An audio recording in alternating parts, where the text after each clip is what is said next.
O silêncio da madrugada na Rocinha era pesado, quebrado apenas pelo tamborilá constante da chuva no telhado de zinco. Laura acabara de se aconchegar no colchão no chão, ao lado de seu pequeno Miguel, de 2 anos, quando um som começou a surgir à distância. Era primeiro um zumbido baixo, quase imperceptível sobre o estrondo da tempestade. Mas foi crescendo, se aproximando, transformando-se num rugido grave e visceral que parecia vibrar nas próprias paredes do barraco. Não era a batida familiar de um funk ao longe, nem os estalos secos de tiroteio que ela conhecia tão bem. Era algo orgânico, mecânico e intencional. Laura sentou-se na cama de um salto, seu corpo reagindo antes mesmo da mente compreender. Seu coração, que batia num ritmo cansado, de repente acelerou, martelando contra suas costelas como um pássaro preso. Uma pontada de gelo percorreu sua espinha. Ela se arrastou até a janela, os pés descalços encontrando o chão de cimento áspero e frio. Com mãos trêmulas, afastou a cortina de tecido barato, o suficiente para espiar por uma fresta. E o que viu fez o ar faltar em seus pulmões. Sob a cortina de chuva torrencial, formas sombrias e imponentes se materializavam. 25, ela contou instintivamente, sua mente entorpecida pelo puro instinto de sobrevivência. 25 motocicletas maciças, com tanques largos e guidões altos, parecendo bestas mitológicas agachadas na lama da viela. E em pé ao lado delas, homens. Homens grandes, não apenas altos, mas largos, amplificados pelas jaquetas de couro negro que reluziam sob a fraca luz de um poste mais adiante. O couro estava encharcado, grudando em corpos que, mesmo à distância, transmitiam uma força física formidável. Nas costas de cada jaqueta, bordada em branco, uma insígnia, asas estilizadas envolvendo o nome Anjos do Asfalto. O contraste entre o celestial do nome e a ameaça física daquelas figuras era vertiginoso. O medo não foi mais uma emoção, foi uma reação física. Um suor frio escorreu por suas costas, suas pernas amoleceram e ela precisou se segurar na parede úmida para não cair. A boca ficou completamente seca. 25 homens desconhecidos. Sua casa era um único cômodo, uma caixa de madeira e lata que mal abrigava ela e seu filho. Sua mente, traiçoeira, projetou imagens de notícias que ouvira na rádio, sussurros na fila do pão sobre brigas de gangues, violência de grupos fechados. E então, seu olhar foi puxado para o canto mais escuro do barraco, para Miguel. Seu pequeno Miguel, que dormia profundamente enrolado em um cobertor remendado, seu rosto sereno e inocente completamente alheio ao perigo lá fora. Um raio de luz, teimoso e milagroso, conseguiu furar a barreira de nuvens e entrava por uma fresta, iluminando o rostinho do menino. Sua respiração era um ritmo calmo e puro, um contraste brutal com o caos lá fora. A boca entreaberta, os cílios longos repousados sobre as faces, uma imagem de paz absoluta que lhe esmagou o coração. A batida na porta não foi um simples toque, foi um impacto surdo e poderoso que fez as paredes de madeira do barraco estremecerem, soltando uma fina poeira do teto. A fechadura, frágil, pareceu gritar sob a força do golpe. Laura deu um salto para trás, levando as mãos à boca para abafar um grito. O coração parecia querer escapar-lhe do peito. "Por favor, moça!" A voz que rugiu do lado de fora era rouca, arrastada pelo vento e pela chuva, mas carregada de uma urgência que cortava a alma. Seus pés pareciam enraizados no cimento frio. Ela girou lentamente a cabeça num movimento de câmera lenta, para o canto mais escuro e protegido do barraco. Lá, envolvido em seu cobertor desbotado, Miguel dormia. Um raio de luz, teimoso e milagroso, conseguiu furar a barreira de nuvens e entrava por uma fresta, iluminando o rostinho do menino. Sua respiração era um ritmo calmo e puro, um contraste brutal com o caos lá fora. A boca entreaberta, os cílios longos repousados sobre as faces, uma imagem de paz absoluta que lhe esmagou o coração. A batida na porta não foi um simples toque, foi um impacto surdo e poderoso que fez as paredes de madeira do barraco estremecerem, soltando uma fina poeira do teto. A fechadura, frágil, pareceu gritar sobre a força do golpe. Laura deu um salto para trás, levando as mãos à boca para abafar um grito. O coração parecia querer escapar-lhe do peito.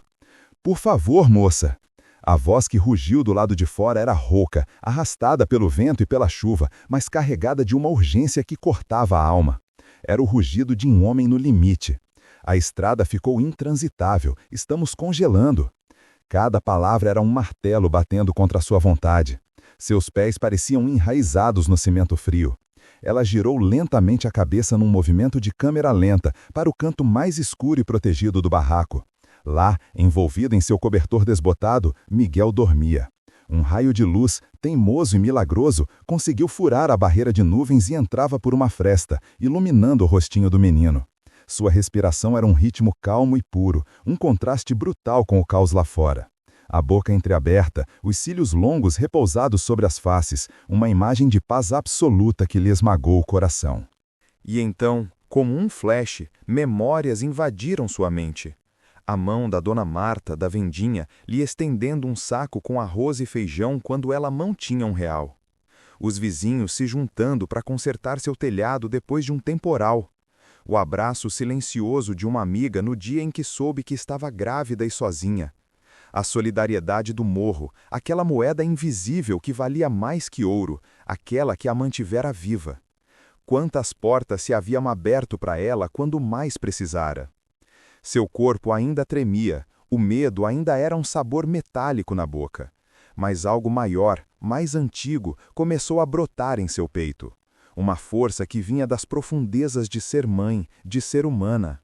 Aproximou-se da porta, cada passo um esforço colossal.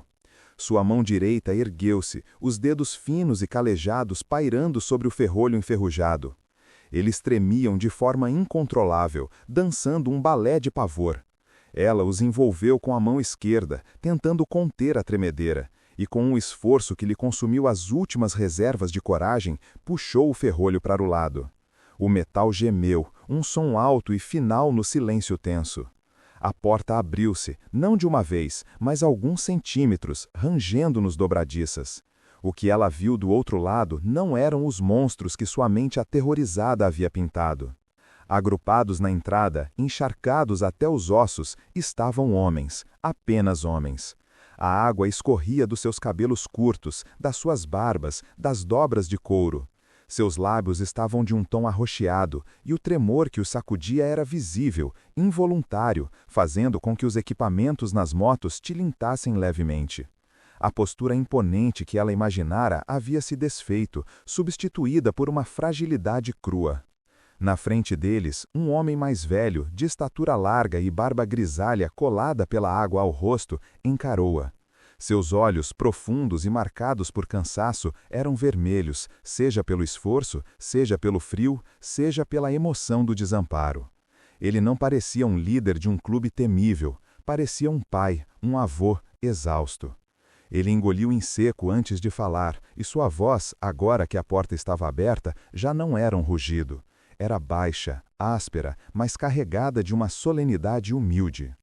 Prometemos não causar problemas, disse ele, as palavras saindo entre leves estalidos de frio. Só precisamos nos aquecer até amanhecer. O que se desenrolou dentro daquelas 4 paredes, nas horas que se seguiram, foi algo que Laura guardaria não apenas na memória, mas gravado a fogo em sua própria alma. A entrada deles foi um balé de cuidado e contenção. 25 homens de estatura imponente movendo-se no espaço minúsculo, como se estivessem numa catedral de vidro. O ritual foi quase coreografado. Primeiro, as jaquetas de couro, pesadas e encharcadas, foram retiradas com cuidado e penduradas em qualquer prego ou quina que encontrassem, escorrendo poças escuras no chão de cimento. Em seguida, eles se agacharam, alguns se apoiando contra as paredes, outros sentando diretamente no chão, dobrando seus corpos volumosos para ocupar o mínimo de espaço possível. Era um gesto coletivo de desarmamento, uma maneira física de dizer, não somos uma ameaça. O ar, antes carregado de medo, começou a se encher com o cheiro úmido de couro, de terra molhada e do corpo cansado. O silêncio era quebrado apenas pelo respingar da chuva no zinco e pela respiração ofegante que aos poucos se acalmava. Foi então que Laura, movida por um instinto ancestral de anfitriã, mesmo numa casa que mal era uma, pegou a panela. Ela se virou para o fogão a gás, agora inerte, e com as mãos ainda levemente trêmulas, pegou o último punhado de fubá do pote de plástico rachado. Aquele gesto simples, quase desesperado, o de oferecer o pouco que se tem, foi o catalisador. Algo mudou no ambiente. Um dos homens, mais jovem, com um corte de cabelo militar e olhos claros, observou-a por um instante. Ele viu a frugalidade do ato, a dignidade naquela oferta de tudo o que lhe restava. Sem dizer uma palavra, ele abriu a mochila à prova d'água com um ruído característico de velcro. De dentro, ele tirou não uma, mas 3 barras de cereal, oferecendo-as com um aceno tímido de cabeça. Foi como quebrar um feitiço. De repente, outras mochilas se abriram. De dentro delas, surgiram pacotes de biscoito ainda intactos, tabletes de chocolate um pouco amassados pelas viagens, saquinhos com castanhas. Um homem mais velho, com o rosto marcado por estradas, tirou uma garrafa térmica de aço. Café quente, disse ele, a voz um roçar de lixa, enquanto estendia o termo para Laura. Ajuda a espantar o frio da alma. Outro, vendo que ela segurava os mantimentos sem saber o que fazer, ofereceu uma manta emergencial, prateada, ainda embalada. Para o menino, sussurrou, apontando para Miguel. Aos poucos, o som da chuva foi sendo acompanhado por um novo som, o sussurro baixo de vozes. Eles começaram a falar, não sobre violência ou estrada, mas sobre suas filhas que tinham a idade de Miguel, sobre os empregos na cidade que os faziam cruzar o país, sobre a preocupação de não chegarem em casa para o Natal. Um deles, com uma tatuagem de um crucifixo no braço, contou, com os olhos marejados, sobre a primeira vez que seu filho chamou de papai. Risadas baixas, contidas, começaram a ecoar. Eram risadas que vinham da barriga, mas que eram abafadas no peito, e os homens cobriam a boca com as mãos ou viravam o rosto para o ombro, num cuidado quase comovente para não perturbar o sono do menino que dormia no canto. Laura, encostada no balcão, observava aquela cena surreal. Os gigantes de couro agora eram avós, pais e filhos. O barraco, que horas antes era um símbolo de sua solidão e pobreza, tinha se transformado, naquela noite de Natal, num refúgio sagrado. O medo havia se dissolvido, não num rompante dramático, mas num derretimento lento, substituído por uma calorosa e incrível sensação de humanidade compartilhada. O silêncio cômodo que se instalara no barraco foi quebrado pela voz grave, mas suavizada de Gavião. Ele estava sentado no chão, encostado na parede, seus joelhos quase tocando o peito na posição incomum para seu corpo grande. Seus olhos, agora descansados, não se desgrudavam de Miguel, que dormia profundamente, um pequeno dedo tocando suavemente seu lábio. "Eu tenho um neto", ele disse. A voz era um sussurro áspero que carregava o peso de incontáveis estradas. "Tem a idade dele. Chama Arthur." Ele fez uma pausa, e Laura pôde ver pela primeira vez as linhas suaves que cercavam seus olhos, marcas de sorrisos que normalmente ficavam escondidas sob a máscara de dureza. "Quando você abriu aquela porta, eu vi o seu olhar. Não era só medo de homens estranhos, era o medo de uma mãe." Seus olhos se encontraram com os de Laura, e havia uma compreensão profunda neles, uma ponte invisível sendo construída entre 2 mundos radicalmente diferentes. Era o mesmo medo que minha nora teria, que qualquer mãe teria no seu lugar. Você fez o que qualquer um de nós faria para proteger seu filho. Só que você nos protegeu de nós mesmos. Qualquer mãe teria feito o mesmo, mas foram você que teve a coragem de fazer. Aquela simples confissão, na quietude da madrugada, foi o último elo a solidificar a transformação. O barraco já não era mais um abrigo temporário, era um santuário. E então, o sol chegou. Não foi um processo gradual, mas uma declaração. Um primeiro raio de luz dourada, tingido pelo amanhecer, cortou a penumbra como uma lâmina, iluminando as partículas de poeira que dançavam no ar. Foi como se o mundo estivesse sendo lavado e renovado. Lá fora, a lama das ruas, que antes era um mar de desespero e sujeira, agora brilhava como o ouro derretido, refletindo o novo dia. Naquela luz crua e esperançosa, algo fundamental havia se deslocado dentro de cada alma presente. Laura já não olhava para aqueles homens e via os anjos do asfalto, um clube temível e anônimo. Ela via o Rogério, que mostrou a foto da filha no celular, o Marcos, que contou uma piada terrível, o Paulo, que lhe ofereceu o café. Eles tinham nomes, histórias, empregos na cidade, famílias que os esperavam. E eles, por sua vez, não viam mais apenas uma moradora de uma comunidade, uma mulher pobre e vulnerável. Viam Laura, a mulher que com nada lhes ofereceu tudo. A guardiã que, com o coração aos pulmões, lhes abriu a porta. A mãe que dividiu o último punhado de fubá. Um respeito profundo e uma gratidão avassaladora tomaram o lugar do simples alívio por terem escapado do frio. O que Laura, em sua humildade, não podia sequer começar a imaginar era que aquele simples ato de bondade havia plantado uma semente de consequências extraordinárias. Porque Gavião não era apenas um apelido de estrada ou o líder de um motoclube. Aquele homem de barba grisalha e olhar cansado era Ricardo Monteio, dono da Monteio e Santos, uma das maiores e mais respeitadas construtoras do Rio de Janeiro. E os homens que se apertavam em seu barraco, tirando barras de cereais e pacotes de biscoito de suas mochilas, não eram apenas pilotos. Eram uma rede de profissionais de alto nível, engenheiros civis que erguiam arranha-céus, médicos que salvavam vidas em hospitais particulares, advogados de renome e empresários bem-sucedidos. O motoclube era seu escape, sua irmandade longe das pressões do mundo corporativo. E naquela noite, eles não encontraram apenas abrigo. Encontraram uma lição de humanidade que ecoaria muito além do amanhecer, pronta para germinar em um milagre que começou não com um rugido de motores, mas com o som quase inaudível de um ferrolho sendo destravado. 3 dias depois, no crepúsculo de uma tarde quente, o morro começou a tremer. Não era o tremor sutil da noite da tempestade, mas um ribombar profundo e crescente, que fez as janelas vibrarem e as crianças pararem de brincar nas vielas. Um zumbido distante que se transformou em um rugido ensurdecedor, um coral mecânico que ecoava entre os barracos de concreto. E então, eles apareceram. Desceram pela estrada principal não como 25, mas como uma procissão de ferro e aço. 150. 1.500 para ser exato. Motocicletas de todos os tipos, pilotadas por homens e mulheres de todas as idades, todos vestindo o mesmo colete dos anjos do asfalto. O som era tão avassalador que parecia que o próprio morro estava respirando. Dessa vez, Laura não sentiu medo. Um pressentimento a fez caminhar até a porta. Quando abriu, o que viu a fez levar as mãos ao rosto, em lágrimas silenciosas. Não era uma invasão, era uma caravana. Gavião desmontou à frente da multidão. Mas não estava sozinho. Ao seu lado, homens e mulheres com capacetes de obra, jalecos brancos, pastas de projeto.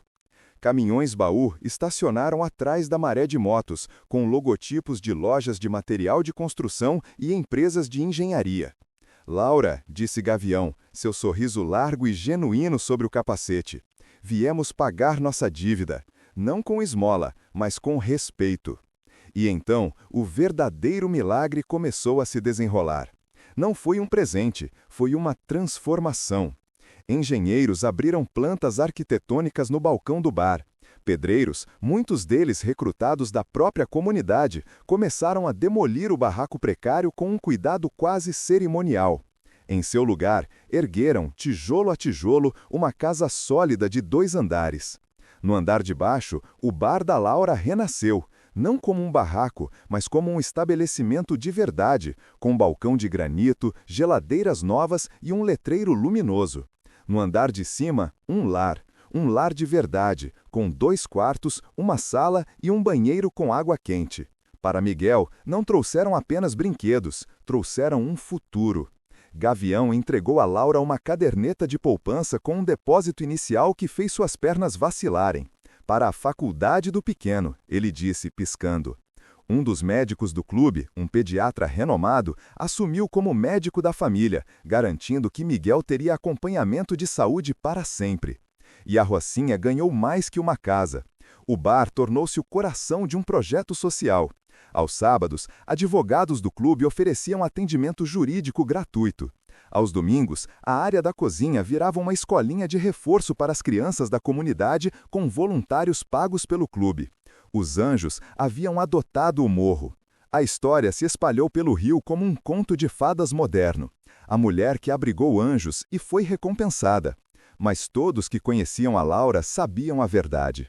O verdadeiro milagre de Natal não foi a casa de 2 andares, a conta bancária ou o bar reformado.